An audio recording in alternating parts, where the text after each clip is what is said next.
විශේෂයෙන් අද පාර්ලිමේන්තුවේ විවාදයට ගනු ලබන විසමද්‍රව්‍ය තුරන් කිරීම හා සංවිධානාත්මක අපරාධ මැඩලීම් පිළිබඳව ඉදිරිපත් කර තිබෙන යෝජනාව පිළිබඳව කරුණු කිහිපයක් ඉදිරිපත් කරන්නට අවස්ථාව ලැබීම පිළිබඳව බෙහෙම සතුටු වෙනවා.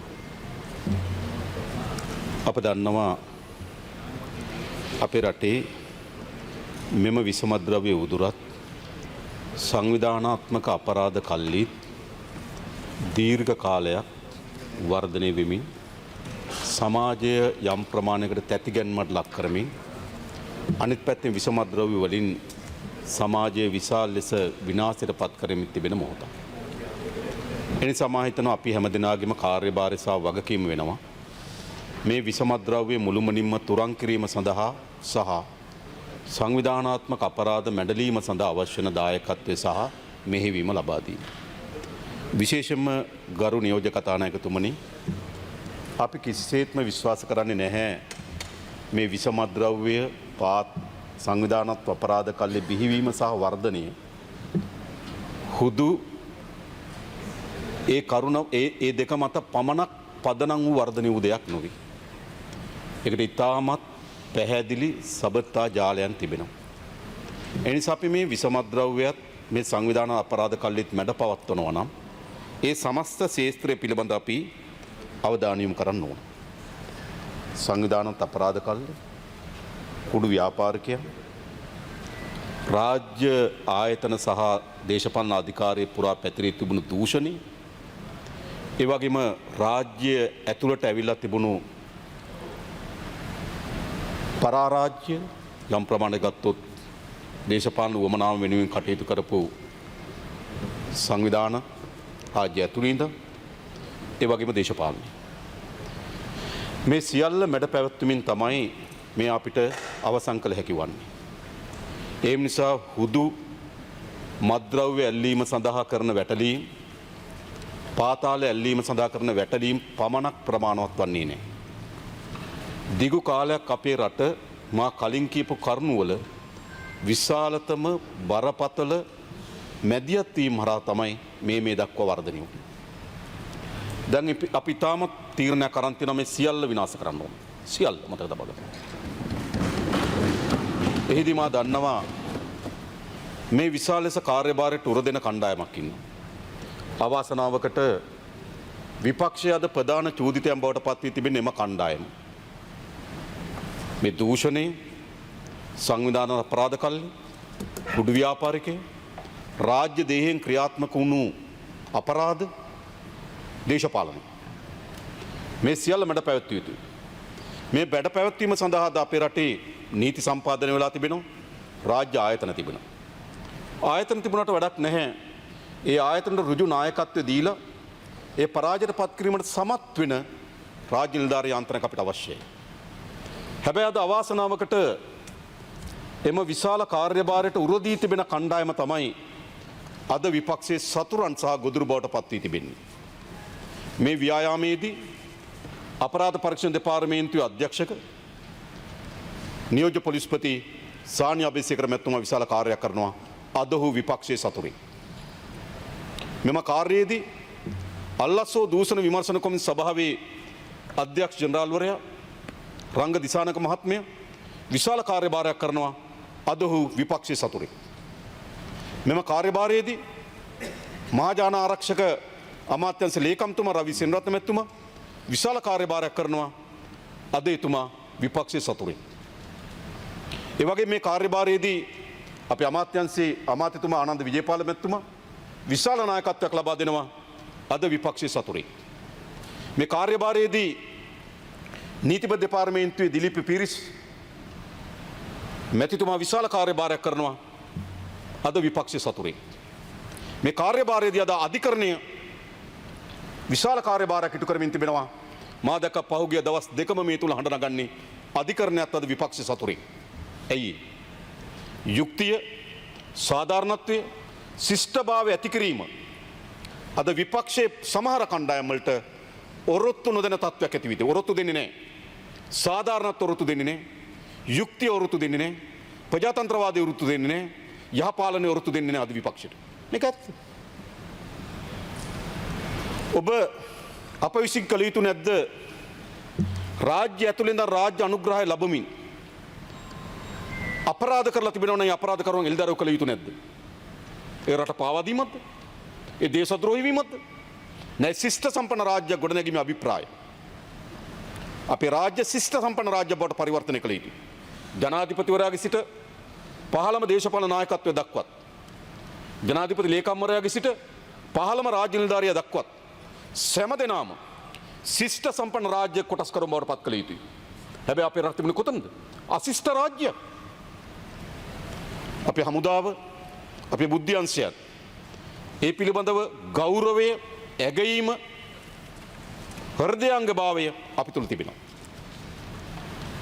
හැබැයි අපේ හමුදාවන් අපේ බුද්ධි අංශ රාජ්‍ය ආරක්ෂාව වෙනුවෙන් කරන ලද කැපකිරීම වලට ජනතාවගේ ආරක්ෂාව වෙනුවෙන් යම් කාර්යභාරයක් කරන විට කොතනක හෝ වුන් පීඩාවට පත් වෙනවා නම් අපි ඔවුන් වෙනුවෙන් පෙනී සිටිනවා. දේශීයවත් ජාත්‍යන්තරවත් රාජ්‍ය පැවැත්ම වෙනුවෙන් ජනතාවගේ ආරක්ෂාව වෙනුවෙන් රටේ ආරක්ෂාව වෙනුවෙන් අපේ හමුදාවන් බුද්ධි අංශ ක්‍රියාත්මක වෙලා තිබෙනවා නම් ඔවුන් ඕනෑම තැනක ආරක්ෂා කරන්නත් ගෞරව කරන්නත් අපි බැඳී ඉන්නවා අපි කාර්ය කරනවා. හැබැයි ඒ හමුදාවන්ගේ මේ බුද්ධි අංශයේ මුතා කුඩා කණ්ඩායම් රාජ්‍ය වමනාවකට යම් පවුලක බලය වෙනුවෙන් යම් දේශපාලන කඳවුරක බලය වෙනුවෙන් කණ්ඩායම් ඉටු කරලා තිබෙනවා නම් ඒ සඳහා නිසි දඬුවම් ලබා දෙන්න අපේ ආණ්ඩුව පැකිලෙන්නේ නැති බවමා කියන එකක් අපේ හමුදාවගේ කීර්තිය වෙනුවෙන් අපි කළ යුතුයි. දෙක ශිෂ්ට සම්පන්න රාජ්‍යයක් ගොඩනැගීම වෙනුවෙන් කළ යුතුයි. තුන අපේ රටේ ජනතාවගේ ආරක්ෂාව වෙනුවෙන් කළ යුතුයි. අපේ රටේ තිබුණ නැද්ද එහෙම එකක්? ලසන්ත වික්‍රමතුංග ඝාතනය වෙන්නේ කොහොමද? මොකද ගන්නවා? ඒ සාමාන්‍ය සිවිල් පුරවැසියන් අතර ගැටුමක් නොවේ. ආණ්ඩුවට එරෙහි මාධ්‍යවේදියෙක් ඝාතනය කරනවා. වාර්තාවල තන බුද්ධි අංශ උපයෝග කරන තිබුණා බව. සංගවන්න ඕන. කිත්නාර් පහරගෙන ගිහලා පහර දෙනවා. රඳවගෙන ඉන්නේ හමුදාවේ ආරක්ෂක නිවසන කියලා වාර්තා වෙනවා. උපාලි තෙන්නකෝන් ගිහලා පහර දෙනවා. පොත්‍ර ජයන්ත්‍ර පහර දෙනවා. නාමල්ට පහර දෙනවා. මම තමුන් වහන්සේලාගෙන් අහන්න. මේ සිවිල් ගැටුම් නෙමෙයි. මේ රාජ්‍යයක් තමන්ගේ බලය පවුලක සහ තමන්ගේ දේශපාලන කඳුරක බලය වෙනුවෙන් කරලා ද අපරාධ. තාජුන්දිගේ ඝාතනයත් එහෙමයි. පාස්කු ප්‍රහාරයත් එහෙමයි. ඒ විතරක්ද? සිරිසට ගිනි තියෙනවා. ඉරිදින කාර්යාලයට ගිනි තියෙනවා. සියතර බෝම්බ ගහනවා. මෙහි ඉතිහාසයක් තියෙනවා. මේ ඔක්කොම පිටුපස්ස ඉතා කුඩා රාජ්‍ය යාන්ත්‍රික මෙහෙයුම්කරුන් හිටියා. මේක එල්දරව් කරන්න ඕනේ නැද්ද රටක? රටේ සුදු වෑන් බියක් තිබුණ නැද්ද? මම අහනවා. අංක තහඩු නැති සුදු වෑන් වලින් වත්තේ තමන්ගේ ගේ කඩනවට විරුද්ධ උද්ඝෝෂණ කරපින අපේ අරගෙන ගියේ නැද්ද? සාමාන්‍ය සිවිල් ගැටුම් නෙමෙයි. මොනවද? මෙවල රාජ්‍යයක් රාජ්‍ය ආරක්ෂා සහ ජනතාවගේ ආරක්ෂා සහ රටේ පැවැත්ම වෙනුවෙන් ආරක්ෂා කළ යුතු කණ්ඩායම්. ඉතා කුඩා කණ්ඩායම තමන්ගේ දේශපාලන උවමනාව වෙනුවෙන් යොදවලා මේ මිලේච්ඡ ඝාතනය මිලේච්ඡ අපරාධයන් කරලා තියෙනවා. අපි අනිවාර්යෙන් මේ මිලේච්ඡ ඝාතනයන් සහ මිලේච්ඡ අපරාධවලට රේව නීතිය ක්‍රියාත්මක කිරීම සඳහා බැඳී සිටින ආණ්ඩුවක් මේක. ඒ වින්දිතයන්ගේ යුක්තිය වෙනුවෙන් අපි මේ කරන්න ඕන. හමුදාවේ කීර්තිය වෙනුවෙන් අපි මේ කරන්න ඕන. ඒ වගේම රාජ්‍යයේ ශිෂ්ට සම්පන්නභාවය වෙනුවෙන් අපි මේ දෙක කළ යුතුයි. මම දන්නේ මෙතන කාටවත් ඒක විරුද්ධ වෙන්න පුළුවන් කියලා. විරුද්ධ වෙ හැකිද ඔබට? නෑ විරුද්ධ වෙන්න බෑ. විරුද්ධ වෙන්න පුළුවන් අපරාධ කරුවන්ට විතරයි. ඒ අපරාධ වලින් වාසි ලබාගත් අයට විතරයි. ඒ අපරාධ වලින් බලය තහවුරු කරගත් අයට විතරයි. ඒ අපරාධ වලින් බලය ලබා ගැනීම සඳහා උත්සුක වන අයට විතරයි.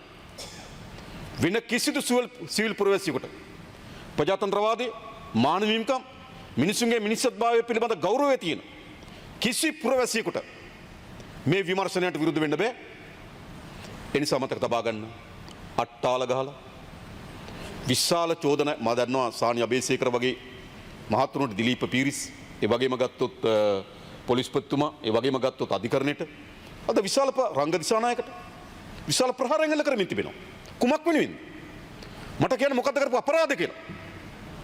අපරාධය තමයි මේ රටේ ජනතාවට එරෙහිව කරන ද අපරාධයන් මේ ජනතාව ඉස්සරහා එළිදරව් කිරීම සහ විමර්ශනය කිරීම. ඒකට වුන් වැඩිකරුවන් නෙවෙයි. ඒ නිසා කවුරු කෙනෙක් කල්පනා කරනවා නම් ඒ නිලධාරීන්ට තනියම තර්ජනය කරමින් තනියම බියවද්දමින් මේ ව්‍යායාමය නතර කරන්න පුළුවන් කියලා කවුරු හරි කල්පනා කරනවා නම් මේ ව්‍යායාමය නතර කරන්න කිසිසේත්ම ඉඩ නොදෙන බවට අපි සහතික කරනවා. අපි ඔවුන් වෙනුවෙන් පෙනී හිටිනවා. මේ රටේ පොදු ජනතාව ඔවුන් වෙනුවෙන් නැගී සිටිය යුතුයි. මේ අපරාධකරුවන් වෙනුවෙන් පෙනී හිටිනවා. අපි පෙනී හිටින්න ඕන මේ රටේ පොදු ජනතාව වෙනුවෙන්. ඒ සඳහා මම සියලු දෙනාට ආරාධනා කරනවා. ඒ වගේම මේ හා බැඳුණු දේශපාලනයක් තිබුණා. අපරාධකරුවන් මරා දැමීමෙන් වැළැක්වීම සඳහා සල්ලි ගන්නවා. කෙනෙක් අත්අඩංගුවට ගත්තනම් නිසි ක්‍රමවේදය අධිකරණ ඉදිරිපත් කිරීම. හැබැයි අධිකරණ ඉදිරිපත් නොකොට මරා දැමීම සඳහා සල්ලි ගන්නවා. මරණයෙන් බේරෙනවා කියලා සල්ලි ගන්නවා. ඒවට පක්ෂ ભેදනය මතක තියාගන්න. අද වාර්තා වෙලා තියෙන ඔයගොල්ලන්ට එල්දරව්වේ මොනවද මේ කියන්නේ? මරන්න නැතුව ඉන්න නම් අපිට සල්ලි දෙන්න. මරණයෙන් ආරක්ෂා කරගන්න අපිට සල්ලි දෙන්න. පීටියකින් අයින් කරලා දෙන්න අපිට සල්ලි දෙන්න. මෙහෙමයි දේශපාලන ජාලය මේවත් එක්ක සම්බන්ධ වෙලා තිබුණේ. කට්ටි හිතුවා මේවා කාලේ වැලිතලාවෙන් යට වෙයි කියලා. කාලේ වැලිතලාවෙන් යට වෙන්න දෙන්නේ නැහැ මේ හොඳේ. හරිද? අපරාධකරුවන් නිසි පරිදි නීති හමුවට පැමිණීම තමයි අපේ රාජ්‍ය වගකීම. විමර්ශනය කරලා අත්අඩංගුවට අරගෙන නීති දෙපාර්තමේන්තුව හරහා නඩු ගොනු කරලා අධිකරණ පද්ධතිය හරහා අපි දඬුවම් ලබා දෙනවා. හැබැයි ඉතිහාසයක් තිබුණා නේද? අත්අඩංගුවට ගන්න ඝාතනය කරන ඉතිහාසයක් තිබුණා. ඝාතනයෙන් බේරගන්න කප්පන්ගත් ඉතිහාසයක් තිබුණා. අද එළිදරව්වේ ඔයගොල්ලෝ තව ටික වෙලාවක් යන මොකද්ද මේ අද උදේ අත්අඩංගුවට ගත්තු කණ්ඩායමගේ රහස් මොනවද කියලා එළිදරව්වේ. මා දන්නේ නැහැ තවදුරටත් ඔයගොල්ලෝගේ පක්ෂවල ඒ වගේ තියන් ඉදීද කියලා. දැනගන්න කැමතියි. ඒ වගේම බන්ධනාගාරගත වෙලා ඉන්න කුඩු ව්‍යාපාරිකයන් එක්ක 90 දෙවතාවක් කතා කරලා තියෙන දේශපාලන නායකයෙක් 90 දෙවතාවක්. ඒකෙන් 54 වතාවක් එයා අරන් තියනවා නේද? අනිත් ඉතුරු ටික එයාට ඇවිල්ලා තියෙනවා. කොහොමද මේ දේශපාලන අධිකාරිය? මම දන්නේ තමුන්නාසලා තාමත් තියගෙන තමුන්නාසලා පක්ෂය තුලේ අඩුමතරම පක්ෂවල විනය පරීක්ෂණ කරලා කියනවා දන්නේ. එයි මේ දේශපාලන අධිකාරිය මේ මත්කුඩු මේ මද්ද්‍රව්‍ය මේ සංවිධානාත්මක අපරාධ වර්ධනය කිරීම සඳහා ඉවහල් වී තිබෙනවා. අපි මුළුමනින්ම දේශපාලන අධිකාරිය මේ සඳහා ලබා දෙන රැකවල මුළුමනින්ම අවශ්‍ය කරනවා. කවුරුත් දේශපාලන පරිගැනීම් කියන්න එපා. අපිට බලය දී තිබෙන්නේ කුමක් වෙනුවෙන්ද? මේ ජනතාවගේ විශාල ජනවරමක් තිබුණා. ඒ ජනවරම ඇතුලේ හරයක් තිබුණා. ඒ හරය තමයි අපේ රාජ්‍ය ශිෂ්ට සම්පන්න බවට පරිවර්තනය කරන්න. මේ පාර්ලිමේන්තුව ශිෂ්ට විය යුතුයි. එහුම්කන් දෙන්න ඕන. කරුණු ඉදිරිපත් කරන්න ඕන. මේ උදේ ඉඳන් වාඩි වුණාම කතානායකතුමා හැම ගහන්න කතා කරන පාර්ලිමේන්තුව මේකද මේ සියවසේ මේ රටේ ජනතාව අපේක්ෂා කරන මෙවැනි පාර්ලිමේන්තුවක්. මේට වඩා ශිෂ්ට සම්පන්න භාවය අවශ්‍යයි මෙතෙන්. ශිෂ්ට සම්පන්න භාවය නැති වෙන්නේ ඍජු නායකත්වයක් අවශ්‍යයි ඔබතුමාලට. ඔබතුමාලගේ අනසකට ක්‍රියාත්මක කරන්න ඕන മന്ത്രിවරු. කිසි දෙයක් නෑ. අශිෂ්ට භාවයට පත් කරලා තියෙන මේ පාර්ලිමේන්තුව. රටේ දේශපාලනත අශිෂ්ට භාවයට පත් කරමින් තිබෙනවා. අපිට පැවරී තිබෙන කුමක්ද? යලි මේ රට ශිෂ්ටත්වය කැඳවගෙන ඉන්න. ඒ පාර්ලිමේන්තුවද රාජ්‍ය ආයතන තුලද මේ සියල්ල තුළටම යලි ශිෂ්ටත්වය කැඳවා ගැනීමේ අරගලේ අපි නිරත වී සිටිනවා. ඊළඟ දූෂණය. මේක දීර්ඝ කාලයක් අපේ මැතිවරණ වේදිකාවේ සාකච්ඡාවට බඳුන් වුණා. අපි එළිදරව් කරන් තිබෙනවා මේ සල්ලි කොහොමද පිට කරේ කියලා.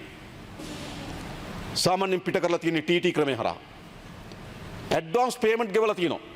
බහන්න ඇවිල්ලා නැහැ. 2023 ඉඳන් මේ වෙනකොට TT හරහා ගෙවීම් කරලා ඇඩ්වාන්ස් පේමන්ට් කරලා තියෙනවා ඩොලර් බිලියනකට ආසන්න ප්‍රමාණයක්. හැබැයි බහන්න ඇවිල්ලා නැහැ. ඩොලර් බිලියනක ආසන්න වශයෙන් ගත්තොත් රුපියල් බිලියන 300ක්. රුපියල් බිලියන 300ක සල්ලි ගෙනියන්න පුළුවන් කාටද මේ එළියට? සාමාන්‍ය කෙනෙකුට ගෙනියන්න බෑ. සාමාන්‍ය ව්‍යාපාරිකයෙකුට බිලියන 300ක් රටින් පන්නන්න බෑ. හැබැයි පන්නලා තියෙනවා. මේක තුළ කුඩු සල්ලි තිබෙනවා. දූෂණයෙන් උපයාගත්තු සල්ලි තියෙනවා. අපරාධ වලින් උපයාගත්තු ධනය තියෙනවා. ඒ පිළිබඳව පරීක්ෂණ දියත් කරලා තිබෙනවා.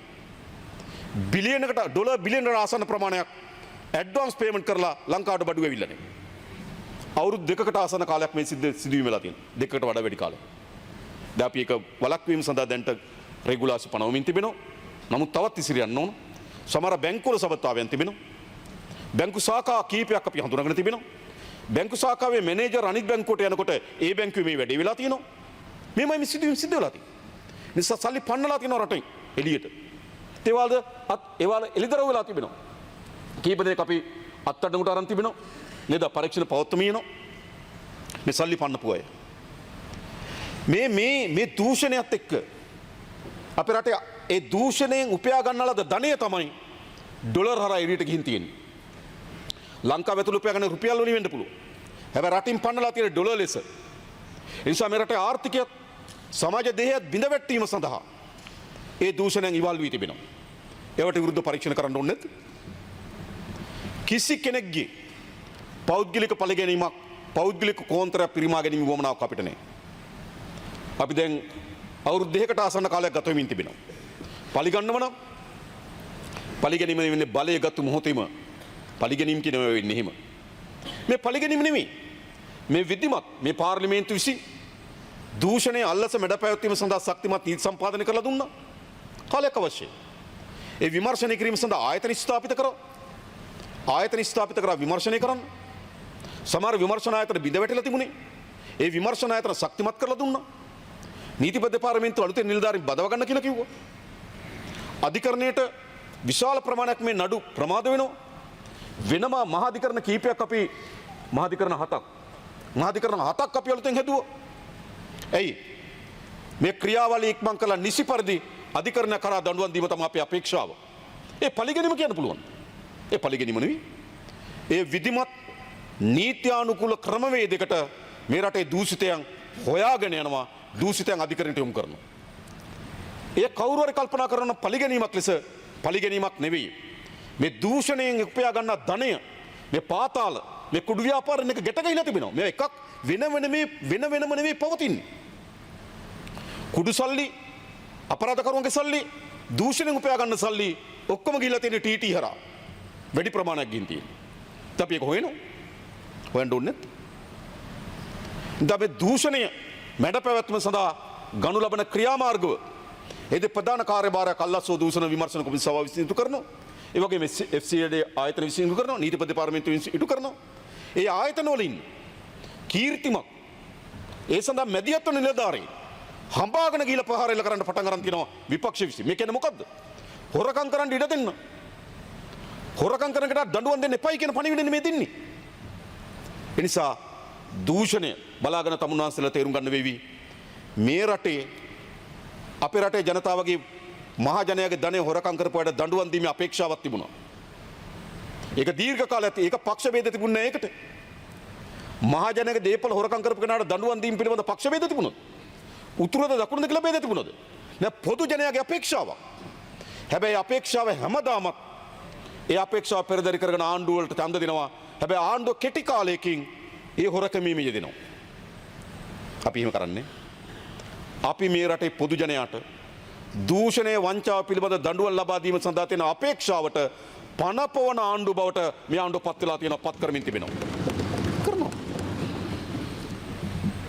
ඒ විමර්ශනයන් සඳහා විශාල නිලධාරීන් ප්‍රමාණයක් උන්ට අපි ස්තුතිවන්ත වෙන්න ඕන. සමහර ජීවිත අවදානම් අරගෙන තමයි ඔවුන් මේ විමර්ශන කරමින් තිබෙන්නේ. ඒ අනුව විශාල ප්‍රමාණයකට අපි වරෙන්තු අරගෙන තිබෙනවා. විශාල ප්‍රමාණයක් අද අධිකරණයට මුහුණ දෙන්න බැරුව පලා ගිහිල්ලා තිබෙනවා. අධිකරණයට මුහුණ දෙන්නේ නැහැ. මේ පරිගැනීම නෙවෙයි. මේ ඊටමත් යුක්ති සහගත ලෙස ඒ අපරාධකරුවාටද තමන් පිළිබඳව තියෙන කරුණු ඊටා මැනවින් අධිකරණයට ඉදිරිපත් කරලා නිදහස් වීමේ අයිතිය තියෙනවා. හැබැයි වරෙන්තු 7-8 නිකුත් කරනවා එක්සත් ජනපදයට වෙලා ඉන්නවා. මොන දේශපාලකද රටේ තිබිලා තියෙන්නේ? අපි වරෙන්තු නිකුත් කරනවා, රතු වරෙන්තු නිකුත් කරනවා, ගෙන්වා ගැනීම සඳහා උපරිම උත්සාහ දරනවා. මේ අපරාධකරුවන් ලංකා අධිකරණය හමුවට පමුණවන්න ඕන. කරමින් ඉන්නවා. ඒ වගේම තමර සාක්ෂිකරුවන් ලංකාවේ ඉඳන් සාක්ෂි දෙන්න බිය වී තිබෙනවා. සමහර සාක්ෂිකරුවන් කියනවා ලංකාවට අවිල සාක්ෂි දෙන්න බයයි කියලා කියනවා. උන් අපෙන් ඉල්ලලා සිටිනවා වෙන රටකින් සාක්ෂි දෙන්නම් කියලා. දැන් අපි නීතියකට සම්පාදනය කරලා තිබෙනවා. ඒ අනුව අපි එම රටවල් වල තියෙන තානාපති කාර්යාලවලට අපි නිලධාරීන් ගිහිල්ලා එම සාක්ෂිකරුවන්ගෙන් සාක්ෂි විමසන්න දැන් කටයුතු කරලා තිබෙනවා. ළඟදීම ඕස්ට්‍රේලියාවට ඒ සඳහා යෑමට බලාපොරොත්තු වෙනවා අපි. එයි සාක්ෂිකරුවෝ බයෙන් ඉන්නවා. මේම රටක් තියෙන්නේ. ඒ නිසා මේ දූෂණේ අල්ලස ඒ අපේ රටේ මත්ද්‍රව්‍ය කුඩු ව්‍යාප්ත වීම සඳහා ප්‍රධාන හේතුව බවට පත් වී තිබෙනවා. ඒ අපි මර්ධනය කළ යුතුයි. ඊළඟ ඍජු ලෙස ගත්තොත් දැන් නිශ්චිත ලෙස ගත්තොත් ඊළඟ අපිට දෙන මොකද්ද? පාතාලේ සහ කුඩු හඹාගෙන යාම. විශේෂයෙන්ම අපේ ආණ්ඩු බලයට පත් වුණාට පස්සේ අපි ඒ සඳහා විශාල වෙහෙසක් දරමින් තිබෙනවා. මම හිතනවා අපි අපේ ආණ්ඩුවට පස්සේ හෙරෝයින් කිලෝ 3390ක් අත්අඩංගුවට අරන් තියෙනවා. Heroin kilo. කොකේන් කිලෝ 304ක් අත්අඩංගුවට අරන් තියෙනවා. ඒ වගේම අයිස් කිලෝ 5543ක් අත්අඩංගුවට අරන් තියෙනවා. කුඩු කිලෝ 1000 කුස් කිලෝ 1521ක් අත්අඩංගුවට අරන් තියෙනවා. මත් පෙති 51,10,735ක් අත්අඩංගුවට අරන් තියෙනවා. මත් කරල් 24,54,267ක් අත්අඩංගුවට අරන් තියෙනවා. නිසා අපි විශාල වේසක් දරනවා මේ තියෙන විෂ මත්ද්‍රව්‍ය අත්අඩංගුවට ගැනීම සඳහා විශාල වේසක් දරනවා. විශේෂයෙන්ම අපි මුහුදු සීමාව අපේ නාවික හමුදාව විශාල කාර්යභාරයක් කරනවා. මෑත කාලේ මම හිතන්නේ කිලෝ 100 ගණන් වලින් අපි බහුදින යාත්‍රාවලින් ආපු කුඩු අත්අඩංගුවට අරන් තිනවා. නාවික හමුදාව විශාල ගැඹුරු මුහුදට ගිහිල්ලා ඒ පරීක්ෂණ කරලා ඒ මෙහෙයුම් කරලා ඒ අත්අඩංගුවට අරන් තියෙනවා. විශාල ප්‍රමාණයක් අපි අත්අඩංගුවට අරන්. හැබැයි තාමත් වෙනවා. අපි ඒක දන්නවා. එයාපෝට් එකේ දැන් අදත් මම හිතන්නේ ඊයේත් අපි ගත්ත එයාපෝට් එකේ නේද? වරායේ තැපැල් මාර්ග අපි හඳුනාගෙන ඉඳලා හැම තැනක්ම. ඒ හැම තැනම මැඩ පැවැත්වීම සඳහා අවශ්‍ය ක්‍රියාමාර්ග අපි අරන් තියෙනවා. තරාතිරම නොබල විවිධ අය අපිට අහුවෙලා තියෙනවා. විදේශිකයන් අහුවෙලා තියෙනවා. අපේ රටේ විශාල ගෞරව පාත්‍රයට ලක් වෙන ශේෂ්ත්‍රවල කණ්ඩායම් අහුවෙලා තියෙනවා. පාතාලය අහුවෙලා තියෙනවා. රාජ්‍ය නිලධාරීන් අහුවෙලා තියෙනවා. කිසිදු ශේෂ්ත්‍ර ભેදකින් තොරව පාතාලේ ඉඳන් ගෞරවයට පාත්‍ර වෙන කෙනා දක්වා මේ සියලු දෙනාම අඩු වැඩි ප්‍රමාණයෙන් මේ ව්‍යාපාරෙ නිරත වෙච්ච බව දැන් අපි අත්අඩංගුවට අරන් තිබෙනවා. එයි මේ මැඩ පැවැත්වීම සඳහා වේසක් අපි දැරිය යුතුයි. ඒ වගේම සංවිධානාත්මක අපරාධ කල්ලි. සංවිධානාත්මක අපරාධ කල්ලි මැඩ පැවැත්වීම සඳහා අපි විශාල වේසක් දරනවා. මේ වෙන විටත් අපි ආසන්න වශයෙන් ගත්තොත් රතු වැරන්තු නිකුත් කරපු 23 දෙනෙක් අපි 23 දෙනෙක් අපි පිටරට සිට ලංකාවට ගෙනලා තිනවා. ඒවා රතු වරෙන්තු ගත්තු 23 දෙනෙක් අපි අත්අඩංගුවට අරන් ලංකාවට ගෙනලා තිනවා. ඒ වගේම තවත් විවිධාකාරයෙන් මේ මත්ද්‍රව්‍ය ජාවාරමට සම්බන්ධ වුණු 35 දෙනෙක් පිටරටින් අත්අඩංගුවට අරන් ලංකාවට ගෙනලා තිනවා. 58 දෙනෙක් මේ වෙනකොට පිටරටින් අත්අඩංගුවට අරගෙන මේ සංවිධානාත්මක අපරාධ කල්ලි සහ කුඩු ව්‍යාපාරයත් එක්ක නියැලුණු අය අපි ලංකාවට ගෙනලා තියෙනවා. ඒ වගේම අපි දැකලා තියෙනවා සමහර අය අපි දැකලා තියෙනවා බන්ධනාගාරේ ඉඳන් මේවා මෙහෙව් බව අපි දන්නවා. අපි විශේෂ බන්ධනාගාරයක් විශේෂ ආරක්ෂාව සහිතව ඒ සිරකරුවන්ට අවශ්‍ය පහසුකම් ඉතා හොඳින් තියෙන සිරකරුවෙක් හැටියට අපි සලකන්න ඕන. මේ අපේ හර්ෂණ මැතිතුමා ගිහලා බැලුවා එතන බැලිසර නේද? සිරකරුවෙකුට පැවතිය යුතු හොඳම ආරක්ෂිත සහ පහසුකම් සහිතව. එහෙත් බාහිර පාර්ශ්වයක ගනුදෙනු මුළුමනින්ම අඩාල කරන නව බන්ධනාගාරයක් අපි වැලිසර ස්ථාපිත කරලා තිබෙනවා.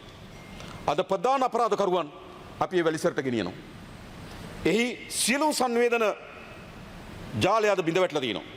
ඒ නිසා සංවිධාන අපරාධ කල්ලි ඇතුලේ ඉඳන් මෙහෙම මෙහෙවනම් ඒ ඇතුලේ ඉඳන් මෙහෙවන එකත් අපි දැන් අඩපණ කරලා තියෙනවා සැලකිලි ප්‍රමාණයකට. පිටරට මෙහෙවපු එක ඒක සැලකිලි ප්‍රමාණයකට අඩපණ කරලා තියෙනවා. බන්ධනාගාරය තුල ඉඳන් මෙහෙවපු අඩපණ කරලා තියෙනවා. ඉමිග්‍රේෂන් එක, RMU එක, කස්ටම් එක මේ ආදී ආයතන වලින් සහාය ලබා දීලා තිබෙනවා. ඒවා සැලකිලි ප්‍රමාණයකට අඩපණ කරලා තිබෙනවා. ඒ නිසා අපේ මත්ද්‍රව්‍යත් එයා බැඳුණු සංවිධාන අපරාධ කල්ලිත් මැඩ පැවැත්වීම සඳහා ගත යුතු ඉතාමත් ශක්තිමත් පියවර රැසක් අපි අපේ ආණ්ඩුව විසින් අරන් තිබෙනවා. ඒ නිසා අපි හැබැයි අපි දන්නවා මේක කරෙන් අවුරුද්දෙන් අවසන් කළ හැකි දෙයක් නොවන බව අපි දන්නවා. මොකද මේක දීර්ඝ කාලයක් තිස්සේ වර්ධනය වුණේ.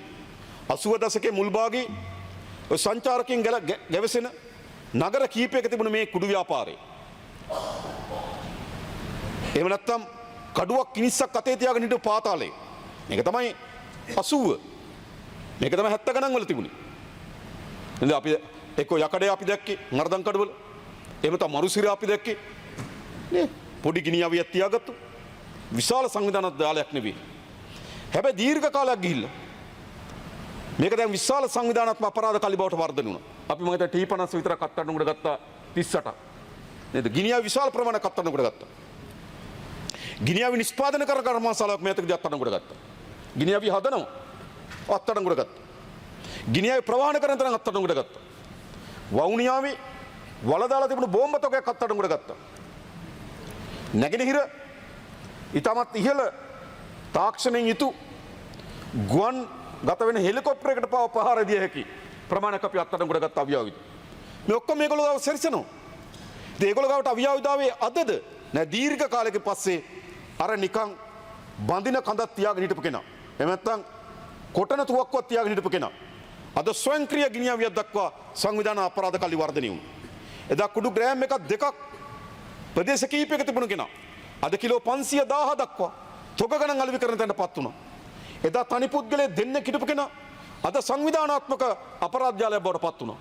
එදා අවම තාක්ෂණයක් තිබුණු කෙනා අද ශක්තිමත්ම තාක්ෂණයක් තියෙන තැනට මේ සංවිධාන අපරාධ කල්ලි පත් වෙලා තිබෙනවා. ඒකට දිගු කාලයක් දශක 3-4කට වඩා වැඩි කාලයක් මුළුල්ලේ තමයි මේක නිදැල්ලේ වර්ධනය වුණා. දේශපාලකයන්ගේ රැකවරණ සහිත මෛත්‍රාවක කිමින් කියන්නේ. දේශපාලකයන්ගේ රැකවරණය සහ අනුග්‍රහය යටතේ තමයි මේ පාතාලේ වර්ධනය වුණේ. ඒ නිසා මේක බිඳවැටීම අවුරුද්දෙන් මාසයෙන් කළ හැකි දෙයක් කියලා අපි විශ්වාස කරන්නේ නැහැ. හැබැයි අපි මේ බිඳවැටීම සඳහා අවශ්‍ය වන දිගු සහ ස්ථාවර සහ දැඩි ක්‍රියාමාර්ග රැසක් අපි අරගෙන තිබෙනවා. අපි මේ සංවිධානාත්මක අපරාධ කල්ලිත් ඒ වගේ මේ හා බැඳුණු දේශපාලන ජාලයත් ඒ හා බැඳුණු මද්ද්‍රව්‍ය ජාලයත් මුළුමනින්ම මේ ශ්‍රී ලංකාවෙන් උපුටා දමන බවට මා සාතික කරනවා. මේ කරන්න ඕන මේ රටේ. ඒකද උතුරද දකුණද දෙමළද මුස්ලිම්ද සිංහලද ભેදකින් තොරවද නැගෙනහිර පළාතේ. මේක ව්‍යාප්ත වෙමින් තියෙන යාපනයේ නැවත ව්‍යාප්ත වෙමින් තිබෙන මේ තත්ත්වය වතුකරේ ගිලගෙන තිබෙන මේ තත්ත්වය මේකයි ඇත්ත කතාව තියෙන්නේ. ඒසො මේකට අපි මේක විනාශ කළ යුතු නැද්ද? ඔබ හැමදෙනා දන්න ඔබගේ හෘද සාක්ෂියද කතා කරලා බලන්න. ඔබගේ දේශපාලන කඳුරු වල මේන්ට රැකවරණ දුන්නා හිටියේ නැද්ද? හිටියා. දැනුත් ඉන්නවා. ඒක නේද අත්අඩංගුවටපත් වෙන උදේ. දැනුත් ඉන්නවා. හරිද? ඒ නිසා මේ මැඩ පැවැත්වීම සඳහා තිර අධිෂ්ඨානක යුතුව අපි වැඩ කරනවා. ඒ සඳහා මේ රටේ පොදු ජනයාගේ සහාය අපි අපේක්ෂා කරනවා. ඔබලගේ සහාය අපි අපේක්ෂා කරනවා. අනිත් පස්සෙන් ගත්තොත් අපි මේ කිසිදු ක්‍රියාදාමයක් ප්‍රජාතන්ත්‍රවාදයේ බිඳවට්ටමින් ප්‍රජාතන්ත්‍රවාදය කඩාවට්ටමින් අපි සිදු කරන්නේ නැහැ. ඒකත් මම හිතාවක් කිමින් කියන්නේ. අපි මේ රටේ ජනතාවට ප්‍රජාතන්ත්‍රවාදය සහ නිදහස පිළිබඳව අපේක්ෂාවන් හදපු දේශපාලන ව්‍යාපාරය. අපේ රටේ ජනතාව හිටියේ එක්ක දේශපාලකයට යටත් වෙලා එක්ක දේශපාලකයට බය වෙලා. බය වෙලා හිටපු කාලයක් තිබුණේ නැද්ද? දුරකථනයෙන් කතා කරන්න බය තත්ත්වයක් තිබුණා. පාරට බැලලා උද්ඝෝෂණය කරන්න බයයි සුදු වෑන් එකක් එයිද කියන තත්ත්වයක් තිබුණා. මේ මෑත කාලේ අපේ සජීවී අත්දැකීම්. උද්ඝෝෂණයක් කරන්න බයයි ගමේ ඉන්න මැරට දේශපාලකයා ඇවිල්ලා පහර දෙයිද කියලා තත්ත්වයක් තිබුණා. අපේ රටේ ජනතාව පාලකයා නිරන්තරයෙන් උත්සාහ කරේ ප්‍රජාතන්ත්‍රවාදය නිදහස ඔවුන් අතර තියෙන සංකල්ප මතයන් එකට ගැටෙමින් රටක් ගෙනියන්න අපේක්ෂාව තිබුණේ. අපේක්ෂාව තිබුණේ එක්ක යටත් වෙලා ජීවත් වෙන්න එක්ක බය වෙලා ජීවත් වෙන්න. මෙහෙම තමයි මේ රට පාලනය කරේ පාලකයෝ. අද අපි කිසි කෙනෙක් පාලකයට බය වෙන්න ඕනේ. කිසි කෙනෙක් පාලකයට යටත් වෙන්න ඕනේ. පුරවැසියන්ගේ නිදහස ප්‍රජාතන්ත්‍රවාදයේ අයිතීන් පිළිබඳ කරන්න තියෙන අරගලේ පාලකයා ප්‍රශ්න කරන්න තියෙන අයිතිය ඉහළින්ම පිළිගන්න ආණ්ඩුවක් මේක. ජනාධිපතිවරයා ලෙස මට ජනතාව ඡන්දය දීලා තියෙනවා නම් මාව ප්‍රශ්න කරන්න අයිතියක් අපේ රටේ ජනතාවට තියෙනවා. අපේ ආණ්ඩුවට ජනතාව ඡන්දය දීලා තියෙනවා නම් ජනතාවට ඒ ආණ්ඩුව ප්‍රශ්න කරන්න අයිතියක් තියෙනවා. තමගේ අයිතීන් කප්පාදු වෙනවා නම් ඒ අයිතීන් ආරක්ෂා කිරීම සඳහා සටන් කරන්න අයිතියක් තියෙනවා. තමන් පිළිබඳව තමන්ගේ ශේෂ්ත්‍ර පිළිබඳ ගැටලු මතුවී තිබෙනවා නම් ඒ ගැටලු විසඳීම සඳහා ආණ්ඩුවට විවේචන කතා කරන්න අයිතියක් තියෙනවා. ඒ තමයි ප්‍රජාතන්ත්‍රවාදී. අපිට අවශ්‍ය මොකද්ද? පාලකයට බය ජීවත් වෙන සමාජයක් නෙවෙයි. පාලකයට යටත් වෙලා ජීවත් වෙන සමාජයක් නෙවෙයි. අපිට අවශ්‍ය වෙන්නේ පාලකයන් නිරන්තරයෙන් ප්‍රශ්න කරන. පාලකයන් නිරන්තරයෙන් ජනතාවට බැඳීමක් තියෙනවා කියලා වගකීමකින් යුක්ත කරන පාලනයක් අපිට අවශ්‍යයි. ඒක තමයි ශිෂ්ට සම්පන්න රාජ්‍යක රාජ්‍ය සහ ජනතාව අතර සම්බන්ධයේ ස්වභාවය වෙන්නේ. හැබැයි අපේ රටේ රාජ්‍ය සහ ජනතාව අතර සම්බන්ධයේ ස්වභාවය කොතන තිබුණේ? මුස්ලිම් කෙනෙක් විතක බය වෙනවා. සිංහල කෙනෙක් විතක බය වෙනවා. පාලකයට බයයි. පාලකයට බයයි. රාජ්‍යක ඉස්සරහට යන්නේ නැහැ. පාලකයා ප්‍රශ්න කරන්න තියෙනවා කියලා නිදහස් මනසකින් යුතුව කටයුතු කරන්න පුළුවන් ජන සමාජයක් අපිට අවශ්‍යයි. ඒ නිසා අපි හැම විටම මේ රටේ ප්‍රජාතන්ත්‍රවාදය සඳහා තිබෙන සෑම අවස්ථාවකම පුළුල් කිරීම වෙනුවෙන් කටයුතු කරන දේශපාලන ව්‍යාපාරය. දීර්ඝ කාලයක් 1979 ත්‍රස්තවාදය වැළැක්වීම පනත ගේනකොට විශේෂ විධිවිධාන තාවකාලික පනතක් ගෙනාවේ. තාවකාලික පනතක් 79 ගෙනාවේ තාවකාලික පනත. අවුරුද්දකට තාවකාලික පනතක් ලෙස පීටියේ ගෙනාවේ. හැබැයි 79 80 ඉඳන් එහෙනම් දැන් අවුරුදු 46ක් මේ ත්‍රස්තවාද වැළැක්වීම පනත අහෝසි කරන්න කියලා සටනක් තිබුණා. ප්‍රජාතන්ත්‍රවාදයගේ මිනිස්සු, මූලික මිනිස් අයිතිවාසිකම්ගේ මිනිස්සු, තමන්ගේ නිදහස පිළිබඳ ප්‍රාර්ථනාවක් තබන මිනිස්සු මේ දැඩි නීතියක් පිළිබඳ ප්‍රශ්නයක් තිබුණා රටේ. දීර්ඝ කාලයක් මේ රටේ ජනතාව මේ පනත අහෝසි කරන්න කියලා අරගල කරා. මම ඔබට කියන්න කැමතියි මේ වසරේ මේ ත්‍රස්තවාද වැළැක්වීම පනත අහෝසි වෙනවා. මේ මාස කිහිපයක් ඇතුළත. දැන් අපි හර්ෂ නැමතුමා පනත සකස් කළ අවසන් අපි අවසන් සාකච්ඡාවකුත් පැවැත්තුවා. මම හිතන ඉතා ඉක්මනින් අපි මේ ත්‍රස්තවාද වැළැක්වීම පනත අහෝසි කරනවා. හැබැයි අපි දන්නා මේ වෙලාවෙත් තර්ජනයක් කරන සංවිධානාත්මක අපරාධ. ඒක තර්ජනයක්. අනේ සංවිධානාත්මක අපරාධ මැඩ පැවැත්වීම සඳහා අවශ්‍ය ශක්තිමත් නීතිය සම්පාදනය කරමු. ඒ නීතිය කිසිසේත්ම ත්‍රස්තවාදයේ විවිධ ආකාරයෙන් අර්ථකථනය කරලා අපිට පීටියට නඩු දාන්න පුළුවන්. අර්ථ නිරූපණය කිරීමේ විශාල පරාසයක් ත්‍රස්තවාදී වැළැක්වීම පනත ඇතුලේ තියෙනවා. හැබැයි සංවිධානාත්මක අපරාධ වලට අපි අර්ථ නිරූපණය හරියටම සංයුක්ත කරලා සංවිධානාත්මක අපරාධයකට අවශ්‍ය වෙන පරිදි අර්ථ නිරූපණය සකස් කරනවා. ඒකයි වැදගත්.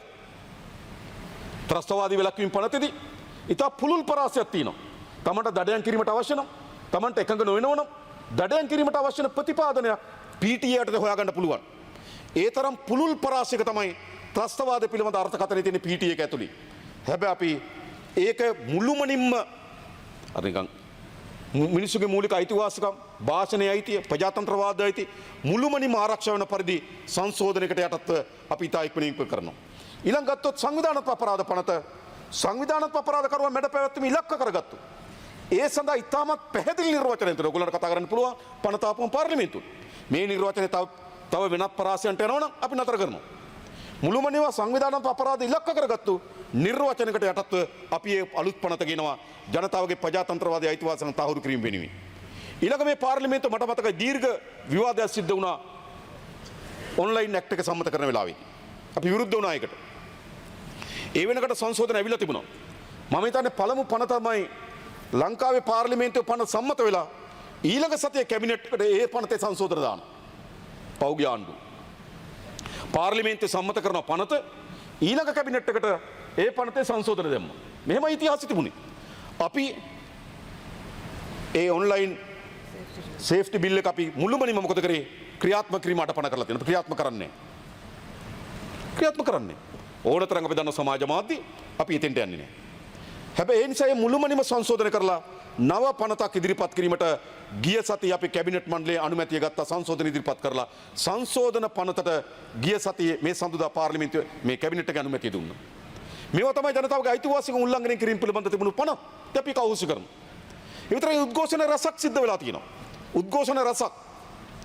මේ ලංකා ඉතිහාසයේ ආණ්ඩුවක් තියෙනවා නම් එක වෝට කැනන් එකක් අපේ මේ පාලන කාලය ඇතුළත ජනතාවට විරුද්ධව පාවිච්චි වෙලා නැහැ.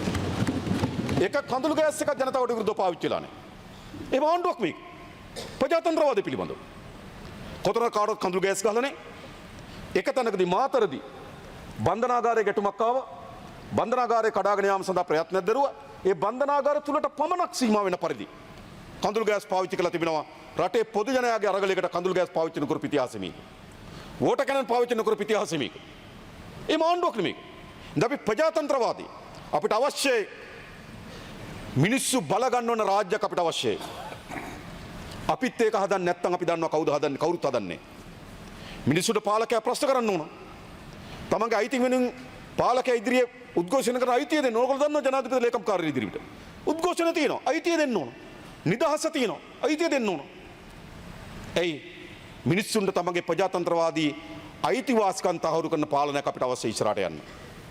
ඒ නිසා අපි විශේෂයෙන්ම ගත්තොත් ප්‍රජාතන්ත්‍රවාදී මිනිස්සුන්ගේ මානව අයිති ගරු කරන රාජ්‍ය.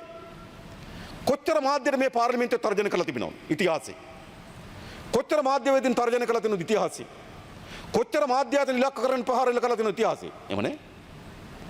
හැබැයි මේ ඔක්කොම අස්සේ අපි දන්නවා ප්‍රජාතන්ත්‍රවාදය කියලා කියන්නේ ඒ ප්‍රජාතන්ත්‍රවාදයේ හිමිකම් ලබන පුරවැසියනුත් තමන්ගේ ශිෂ්ටත්වයට ආයිතු තිබෙනවා. ප්‍රජාතන්ත්‍රවාදී නිදහස් කරන්න ඕන. හැබැයි තියෙන අපේ සමහර දේශපාලන කඳුරවල ප්‍රශ්නයක් තිබෙනවා. ඔවුන්ට ප්‍රජාතන්ත්‍රවාදී නිදහස් ලෙස කටයුතු කළ පුරුදුනේ. ඔවුන්ට පුරුදු තියෙන්නේ මොකද්ද? බය වෙලා යටත් වෙලා කටයුතු කරලා. නිසා ප්‍රජාතන්ත්‍රවාදී නිදහස් අවකාශයක කොහොමද තමන්ගේ මත ඉදිරිපත් කරන්නේ? කොහොමද තමන්ගේ සටන් කරන්නේ? නේද? ප්‍රජාතන්ත්‍රවාදී කොහොමද සටන් කරන්නේ? ප්‍රජාතන්ත්‍රවාදයක සටන් කරන්න පුළුවන්ද මුදල් අමාත්‍යාංශ ලේකම්වරයාගේ ගෙදර ගිහිල්ලා? නෑ මුදල් අමාත්‍යාංශ ඉදිරිපිට ඕනතරම් සටනක්. ප්‍රජාතන්ත්‍රවාදී. මේ පාර්ලිමේන්තු ඉදිරිපිට ඕනතරම් සටනක්. ප්‍රජාතන්ත්‍රවාදී. අධ්‍යාපන අමාත්‍යාංශ ගාව අපේ ලේකම් කාර්යාලය ගාව ඕනතරම් ප්‍රජාතන්ත්‍රවාදී. හැබැයි මුදල් අමාත්‍යාංශයේ ලේකම්වරයාගේ ගෙදර යන එක අශිෂ්ටත්වය. ඇයි? ප්‍රජාතන්ත්‍රවාදී රටක නිදහස භුක්ති විඳින්න දන්නේ නැති ඉතා කුඩා කණ්ඩායමක් ඉන්නවා. කොහොමද ප්‍රජාතන්ත්‍රවාදී රටක තමන්ගේ සටන් පාටවල ශිෂ්ටභාවය ආරක්ෂා කරගන්නේ? කොහොමද ප්‍රජාතන්ත්‍රවාදී රටක තමන්ගේ නිදහසේ සීමාවන් තමන් තුලින්ම තමන්ගේ සීමාවන් නිරෝධනය කරගන්නේ කොහොමද? ඒක කිසි අදහසක් නෑ. කියන්න පුළුවන් ඒවා කියනවා. අපි ඒත් ඉඩ දීලා තියෙනවා. අපි දන්නවා මේ සමාජයේ මා දන්නවා වෙනදා මේ සෙන්කෝලේ උස්සන්න වෙනදා පාර්ලිමේන්තුවට බැස්සොත් විපක්ෂේ අනිත් පැත්තේ මොකද වෙන්නේ? ආණ්ඩුව බහිනවා. පෙරේදා කොහෙද බැස්සා? හැබැයි ආණ්ඩුව එක മന്ത്രിවරයෙක් මේ බෙන්ච් එකකින් පහලට ආවේ නෑ. ඇයි? හැම වෙලාවෙම මේ රටේ තිබුණා මේ සෙන්කෝලේ උස්සගෙන යන එක විපක්ෂයේ වීර ක්‍රියාවක්. උස්සගෙන යන්න නොදී ආරක්ෂා කිරීම ආණ්ඩුවේ වීර ක්‍රියාවක්. ඔහොම ඉතිහාසෙ තිබුණේ. හැබැයි මේ සැරේ මුන්නේ උස්සගෙන යන එක අශිෂ්ට ක්‍රියාවක්. ඔන්න උස්සගෙන යන්න.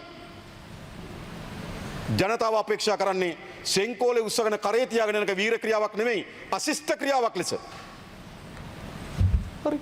වෙනද ඔයගොල්ලෝ දන්නවා මෙතන ගහ ගන්නවා. සෙන්කෝලේ උස්සගෙන ආවම මේ දෙපැත්ත ගහ ගන්නවා. එක්කෙනෙක් අල්ලගෙන ඉන්නවා උස්සගෙන යන්න බැරි වෙන්න. අනිත් එක ඇදගෙන යන්න try කරනවා අනිත් එක්කෙනා. එහෙම ඉන්නේ. ශිෂ්ටත්වයේ ගේන්න ඕන මේ රටට. මන්දක മന്ത്രിවරු දෙන්නෙක්ද කොහෙද හිටියා විපක්ෂ ඉඳගෙන අනිත් ඔක්කොම බහැලා හිටියා. හරිද? ඒ හිටගෙන හිටපු දෙන්නට ස්තුතිවන්ත වෙනවා. ඒකත් කියන්න එපා. හරිද? නෑ මොකක් හරි ශිෂ්ටභාවී ආදර්ශයක් දෙන්න එපා. එක්කෙනෙක් හරි කොතනින් හරි පටන් ගන්න එපා මේක. එක්කෙනෙක්. දෙන්නයි මම දැක්ක වීඩියෝ වල දෙන්නයි. හරිද? ඒ නිසා මම කියන්නේ ඒකයි. හරිද? මේක ඕන මොකද්ද? ශිෂ්ටත්වයට එන්න. ඕනතරම් කතා කරන්න නිදහස. ඕනතරම් ප්‍රජාතන්ත්‍රවාද. ඕනතරම් සටන් කරන්න අයිතිය. මේ පාර්ලිමේන්තුවේ මම දැකලා තියෙනවා. අපි කොච්චර උත්සාහ දාලා තිබුණාද පළවෙනි පැය ඇතුළත පැය සීමා කරගන්න. දීර්ඝ කාලෙත් තිස්සේ කවදාවත් බැරි වෙලා තියෙනවා. තාමත් බැරි වෙලා තියෙනවා. මං කියන්නේ දැන් බැරි වෙච්ච එකක් කියලා ඉස්සරත් එහෙමයි.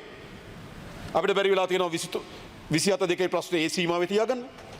අපිට බැරි වෙලා තියෙන ප්‍රශ්නේ හිමි සීමාවේ තියාගන්න. කමක් නැහැ. හැබැයි කොතනින් හරි අපේ ශිෂ්ටත්වයට එන්න ඕනකම තියෙනවා. මොකක් අපි රෙගුලේෂන් තියෙනවා. මොනවා හරි නියෝග තියෙනවා. මොකක් හරි ශිෂ්ටභාවයකට අපි මේ රට ගේන්න ඕන. මම හිතනවා ඒකට හොඳම තැන මේ පාර්ලිමේන්තුවෙන් පටන් ගන්න කියලා මම ඉල්ලා සිටිමින් විශේෂයෙන්ම අපි දන්නවා මේ රට මේ යන ගමන ඉතාමත් දිගු කාලන ස්ථාවර පියවරයන්ට අපි පය තබලා තියෙනවා. ඒ නිසා අපි කියන්නේ මොකද්ද? මේ රට පරිවර්තනය කිරීම සඳහා අවශ්‍ය වෙන පියවරේ වැදගත්ම දේ තමයි මේ අපිට කරමින් තිබෙන්නේ. ඊළඟ මම දැක්කා මේ අධිකරණය පිළිබඳ විශාල ආందోලනයක් මෙන් තුග දීලා තිබෙනවා. මා අග්‍රවිංශකාරතුමාට මේ උපරමාධිකරණවල විනිසුරුවන් එතුමා විසින් නම් පත් කරලා නොවීම පිළිබඳ මා විමසීමක් කරා. එතුමා ඉතා දීර්ඝ පැහැදිලි කිරීමක් එවලා තියෙනවා. මොකක්ද හේතුව? මොකද අපි බලන්නේ එක අධිකරණයක එක්කෙනෙක් විශ්‍රාම යාම ගැන නෙවෙයි මුළු අධිකරණ පද්ධතියේම පැවැත්ම පිළිබඳ අපි කල්පනා කරනවා. අද මහේස්ත්‍රාත් අධිකරණ කීපයක් වෙහිලා තියෙනවා. හයිකෝට් එකක් එක ත්‍රිපුද්ගල මහාධිකරණයක් ඉල්ලා තියෙනවා ඒත් නීතිපතිතුමා විසින්. නමුත් ත්‍රිපුද්ගල මහාධිකරණ පත් කරන්න විනිසුරුවන් නැතුව ඉන්නවා. ඒ වගේම සමහර තැන්වල අර හදපු ත්‍රිපුද්ගල මහාධිකරණ කීපයක අපේ විනිසුරුවන් වැඩිපුර කටයුතු කරමින් තිබෙනවා. ඒ නිසා පහළ විශාල පුරප්පාඩු ප්‍රමාණයක් තියෙනවා. පහළ අපි බඳවගෙන ඉස්සරහට යන්න ඕන. දැනට අපි අධිකරණ සේවා කොමිසම සභාව මම හිතන අවසර දුන්නා අලුතෙන් මහේස්ත්‍රාත්වරු 50 දෙනෙක් බඳව ගන්න. දැන් සම්මුඛ සාකච්ඡා පවත්වමින් තිබෙනවා මා දන්න පරිදි. ඒකෙන් 33 දෙනෙක් තමයි තෝරාගෙන තිබෙන්නේ. හැබැයි 33 සම්මුඛ පරීක්ෂණයට මුහුණ දුන්නාට පස්සේ කොච්චර ප්‍රමාණයක් තෝරාගෙන ඉදි කියලා මා දන්නේ නැහැ. මොකද එවැනි හැකියාවන් ඒ ධාරිතාව තියෙන පිරිස අපි මේ ශාස්ත්‍රයට ගන්න ඕන. ඒ නිසා අපි උපරමාධිකරණයේ විනිසුරුවන් පත් කිරීම පිළිබඳ අපි තීරණ ගන්න ඕන. පහළ අධිකරණ කඩා වැටෙන්න ඉඩ නොදී. පහළ අධිකරණ විශාල පුරප්පාඩු ප්‍රමාණයක් තියාගෙන නේද විශාල අධිකරණ කීපයක් මහේස්ත්‍රාත් අධිකරණ කීප අතිරේක මහේස්ත්‍රාත් අධිකරණ කීපයක් අපිට වහලා දාන්න සිද්ධ වෙලා තියෙනවා.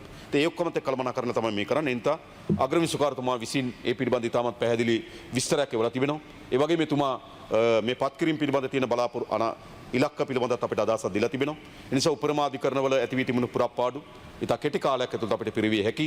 ඒවා කිසිසේත්ම මා දැක්කා මේවා තියාගෙන ඉන්නේ අර කැරට්ටලයක් දීලා මොකද්ද නඩු තීන්දුව ගන්න කියලා. මම හිතන්නේ ඒක තරම් විනිසුරුවන්ට කරන කිසිදු අපහාසයක් නැහැ. ගැන පුරප්පාඩු කීපයක් තියෙනවා. ඕගොල්ලෝ ආණ්ඩුවට පක්ෂව නඩු තීන්දුව දුන්නොත් ඔයාලට මේවා දෙනවා කියලා. ඒ වගේ අපහාස කරන්න එපා අපේ අධිකරණ පද්ධතියට. විනිසුරුවන්ට එහෙම අපහාස කරන්න එපා. අද විනිසුරුවන් ඉතාමත් දීර්ඝ වෙලාවක් වැඩ කරමින් මා දන්නවා දීර්ඝ වෙලාවක් අද වැඩ කරනවා. ඒ වගේම ඉතාමත් නඩු විශාල ප්‍රමාණයක් අහන්න පටන් අරගෙන තිබෙනවා නේද? ඔවුන් විශාල වෙහෙසක් දරමින් නේද? ඒ නීතිය ඉතාමත් හොඳින් පසළදමින් ඒ වින්දිතයන්ට අවශ්‍ය වෙන යුක්තිය ඉටු කිරීම සඳහා වෙහෙසක් වුන් දරමින් තිබෙනවා. අපිට කිසිසේත්ම අධිකරණයක් පාලනය කිරීමේ අවශ්‍යතාවයක් අපිට නැහැ. අපිට මාධ්‍ය පාලනය කිරීමේ අවශ්‍යතාවයක් අපිට නැහැ. අපිට උද්ඝෝෂණ පාලනය කිරීමේ අවශ්‍යතාවයක් අපිට නැහැ. වෙනද හැමදාම ඔයගොල්ලෝ දන්නවා මාධ්‍ය බෙදිලා තිබුණා. අපිට අදාළ නැහැ මේ නේද? ඒගොල්ලෝනේ විවේචනය කරන්න අයිතිය තියෙනවා. අපිව ප්‍රශ්න කරන්න අයිතිය තියෙනවා. ආණ්ඩුවක වැරද්දක් තියෙනවනම් පෙන්ලා දෙන්න අයිතිය තියෙනවා. හැබැයි ඒ වගේම ඒගොල්ලෝ ඉගෙන ගනීවි කියලා මම විශ්වාස කරනවා. මොකක්ද ඒගොල්ලන්ගේ සිස් සම්පන්න රාමුව? අපි උගන්වන්න යන්නේ. මේගොල්ලෝ ඉගෙන ගනී කොයි වෙලාවෙ හරි. ඒගොල්ලෝ කොයි වෙලාවෙ හරි මොකද පොදු සමාජයේ ඉන්න තැන තේරුම් ගන්න ඕන. මාධ්‍ය පරණ කුණු ගොඩේ මිදමින් හරිද? සමාජ ඉස්සරහට ගියොත් මාධ්‍ය වලට සමාජයේ තියෙන පැවැත්ම අහුස් වෙනවා. ඒ නිසා අපි විශ්වාස කරන්නේ විශේෂයෙන්ම ප්‍රජාතන්ත්‍රවාදයට ඉටු කරමින් මේ මත්ද්‍රව්‍ය පාතාලය සානිකුත් ශේත්‍ර පිළිබඳව අපි අවධානය යොමු කරමින් මේ රට ශිෂ්ට සම්පන්න රාජ්‍යයක් මේ සමාජයේ ශිෂ්ට සම්පන්න සමාජයක් බවට පරිවර්තනය කිරීමට ගෙන යන ගමන වෙනුවෙන් සියලු දෙනාගේ සහාය ලැබේවි කියලා අපේක්ෂා කරමින්